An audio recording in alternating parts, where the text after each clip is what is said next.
இருந்தாங்கன்னா இது இன்னும் காலம் கடக்கலாம். ஸோ இது வந்து குவாலிஃபைடு குவாலிஃபிகேஷன் இந்த prescribed University Grants Commission guest லெக்சர்ஸ்க்குன்னு கொடுத்த இந்த ஜியோ மட்டுமே தான் 247 இதை சொன்னதே வந்து பார்த்திங்கன்னா 8/11/2022 இதை சொல்லிட்டாங்க. இதன்படி பார்த்திங்கன்னா ரெண்டரிங் சர்வீஸை வந்து இப்போ கொடுத்த தீர்ப்பின்படி பார்த்திங்கன்னா கெஸ்ட் லெக்சர்ஸ் மட்டும்தான் வந்து அவங்களுக்கான வெயிட்டேஜ் மார்க் கொடுத்துற மாதிரி இருக்கும். அது மட்டும் இல்லாமல் அவங்களுக்கு மட்டும் தான் சர்வீஸ் சர்டிஃபிகேட் கொடுக்குற மாதிரியும் தீர்ப்புலையும் வழங்கப்பட்டிருக்கு.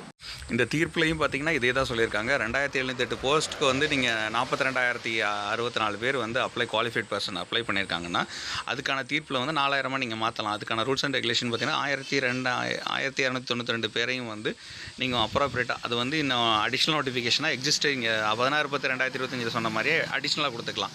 ஸோ ஏற்கனவே வந்து 42,000 பேர் அப்ளை பண்ணியிருக்காங்கன்னா 4000 ப்ரொபோசல் நீங்கள் அவுட் ஆஃப் அப்ளிகெண்ட்டில் வந்து நீங்கள் ஒரிஜினல் நோட்டிஃபிகேஷன் சொன்ன தேதியிலே நீங்கள்